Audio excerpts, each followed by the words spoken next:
7 steps of highly effective people. I don't know if any of you guys have heard of Stephen Covey. Anybody heard of Stephen Covey?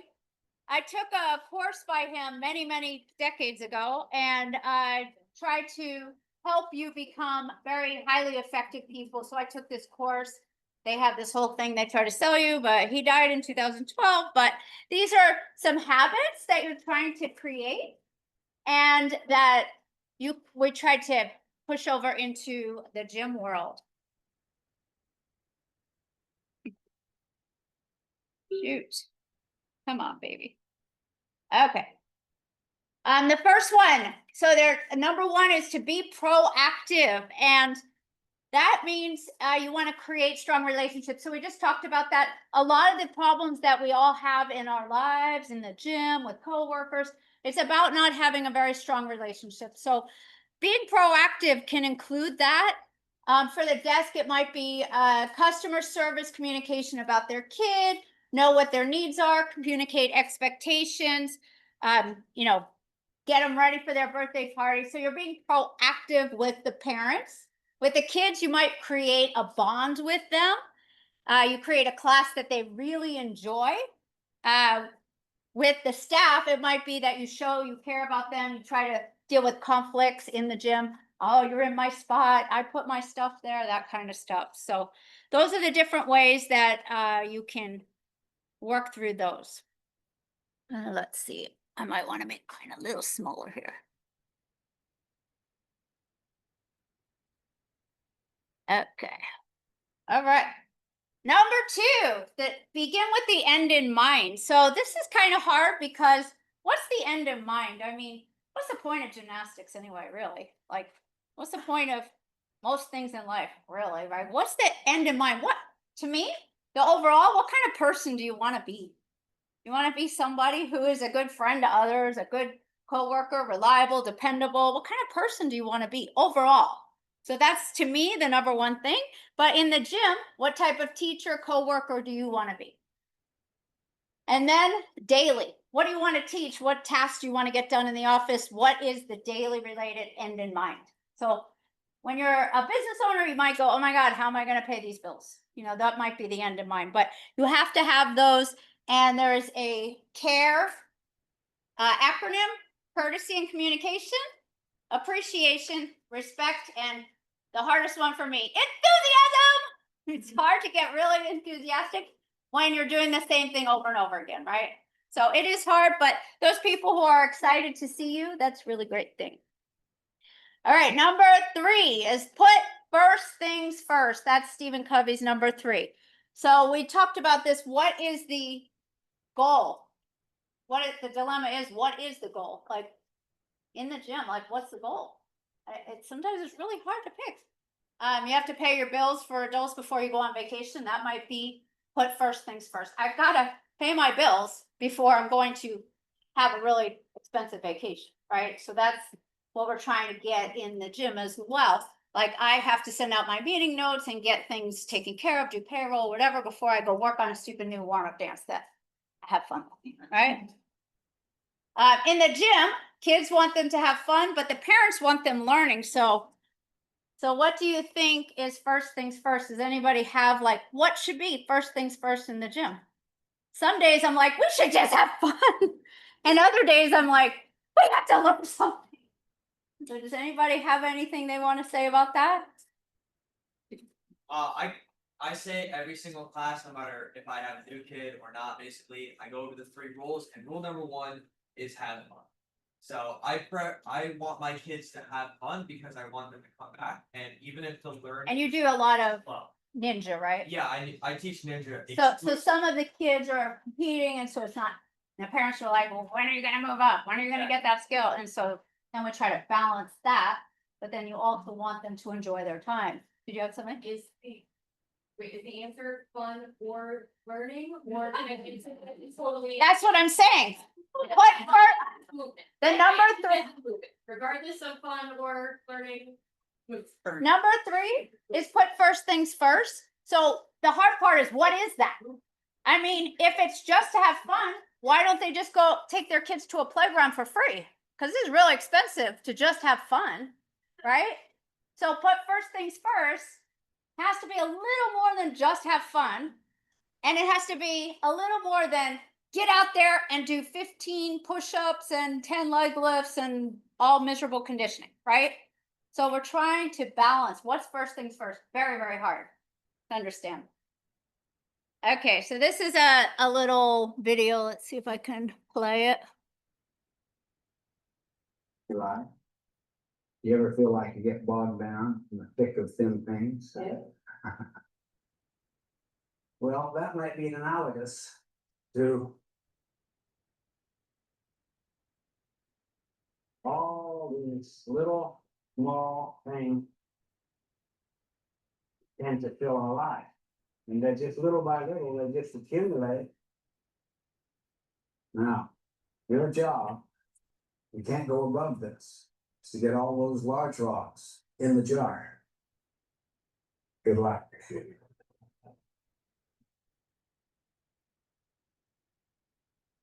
What's that one called? Q2, planning, preparation. Right. Planning, preparation, prevention, and empowerment. Okay, the next rock you put in there is called relationships and family.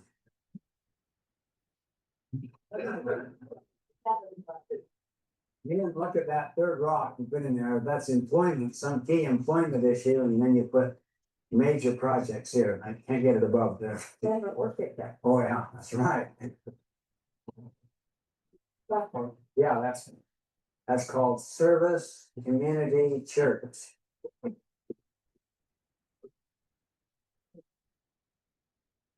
Do you ever feel like this? Yes. How many feel like this? By moving the little things around, you might squeeze in one more of those big major things. It's almost, wow. You know, if it doesn't fit, force it. Here's something that's called urgent and important. It's quadrant one thing that is blindsiding you, that your biggest client, that if you don't get back to that client now,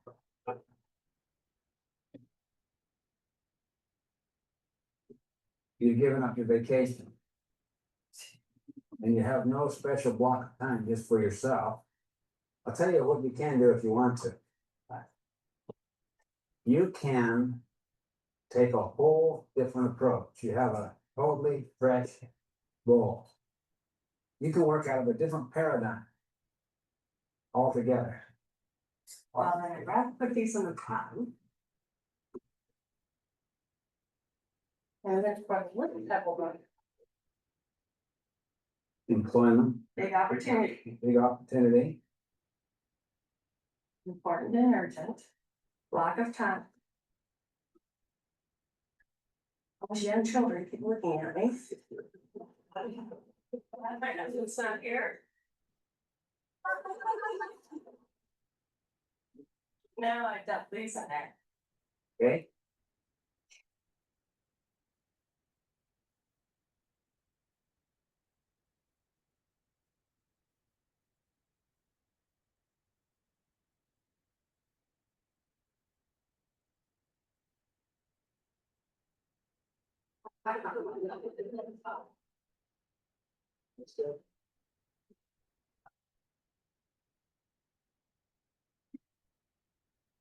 Okay, so before we go on from this is just trying to illustrate how you want to try to focus on what is important in your life, like some of the bigger things that you don't get to because you're putting out a fire. When you own it, I don't know if we have other gym owners besides Desert and Gymcast, but when you first own a gym, it's so hard and so horrible that all you're doing is putting out a fire every day, and you're never getting to what's really important and how to do some things that help you grow in the long term, so you're not putting out a fire every day. So just when you're thinking about that with your life, you want to be able to pay your bills, figure out how you can have a good relationship with your spouse or your children or your grandparents or whatever's really important to you. Make sure that's in a priority bucket before you deal with all the little things. Does anybody have anything about that? That kind of? Okay, the next one is called Think Win-Win. So for parents, when you think win-win, it might be, they want to know about their kid, you're complimenting them. Wow, you are an amazing parent. You are paying for them to get this amazing opportunity out here in the gym. That's a really good thing to compliment them on. And you say, how great that their child did in class. What did you learn? You know, you're just talking to them and saying some things that really help the parent go, why am I spending all this money at this gym? I mean, they look like all they did was say, good job, have fun, good job, have fun. Why am I spending all this money? So you want to make sure you relay that to them. This is think win-win in coaching. I have a big X along this because this gets kids really, really good in gymnastics, but they hate it. It's miserable. It turns into damaged people when they're adults. And we have many of those in the elite world of gymnastics who have been really harshly coached. And that is not win-win in coaching, but this is, you know, can we do some things that are fun, get them strong, get them moving, they enjoy, they start learning harder and harder skills. So that's think win-win in coaching.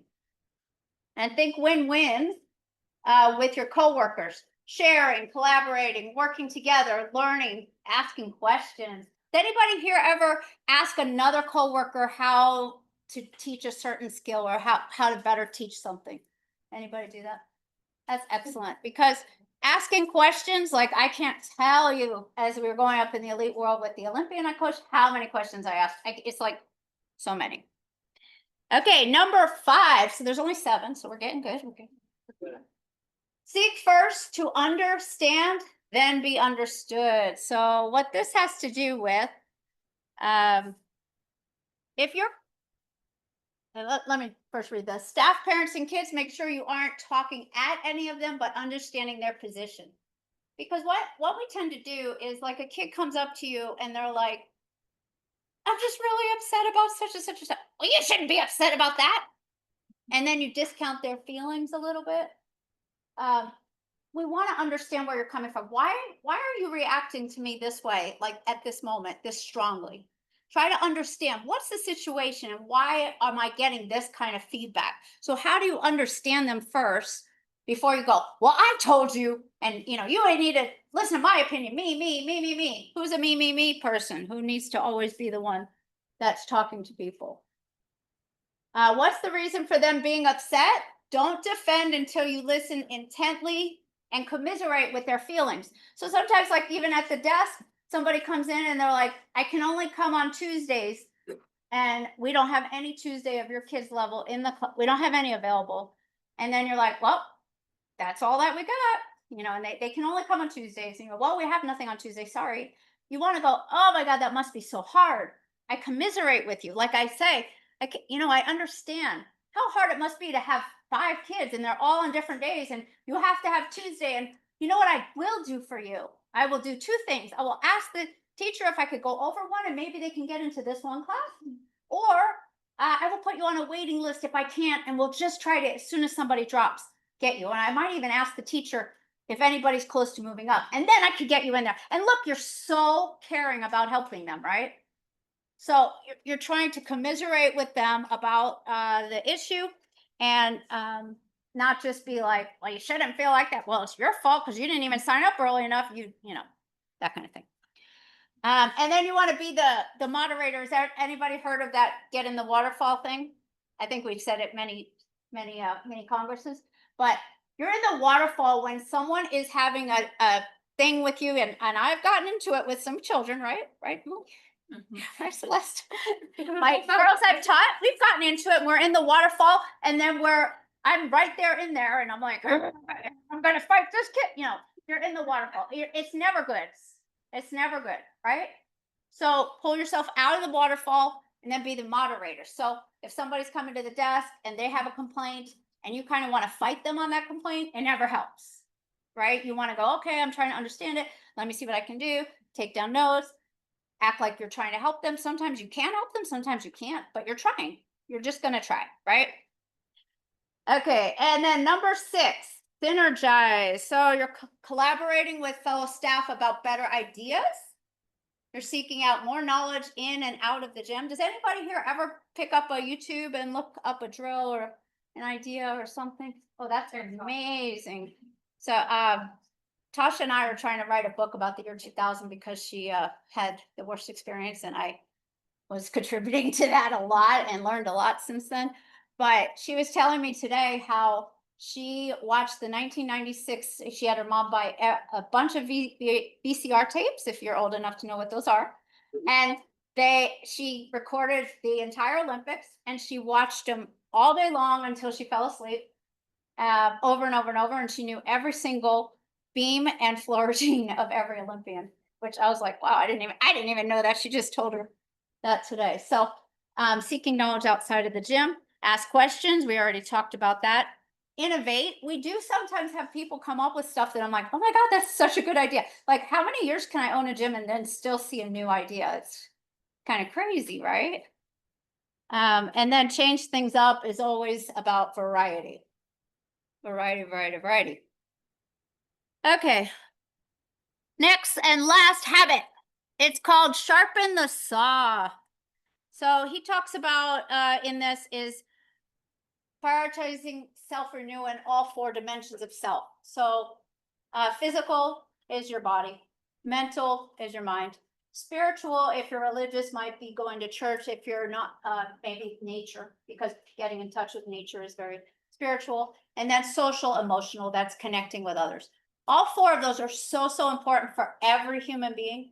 So if you are not addressing all 4 of them in some way in your life, you have to try to figure out how to do that, right?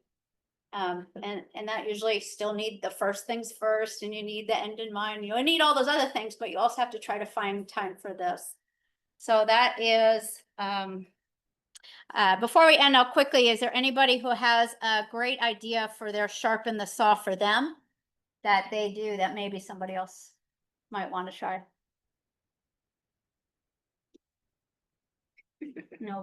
Nobody sharpens their own saw. Huh? Therapy? I mean, you know, me and Brody and Nick and such will meet up and sometimes sharpen our saw by just doing Collaborate. flips in the grass, sometimes just dropping down. That's our therapy.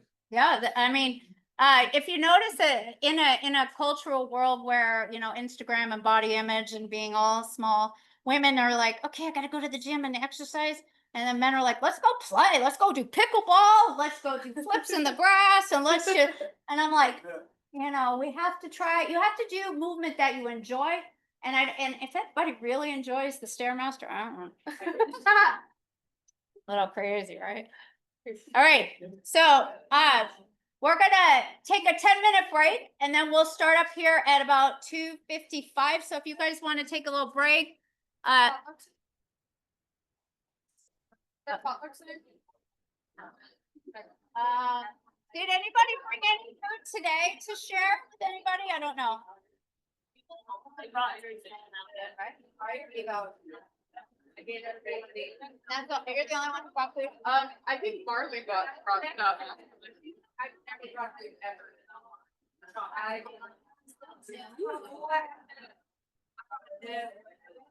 I waited for the car. And one time I was there. That's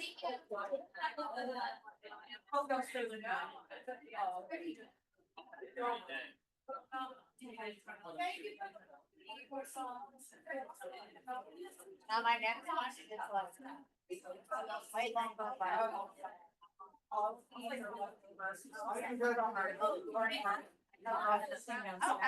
that'd be perfect. All right. There, I went twice. Yeah, you're on roll, but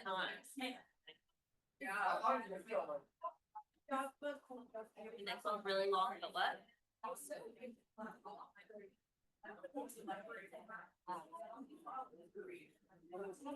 Okay, we're gonna start the next one shortly.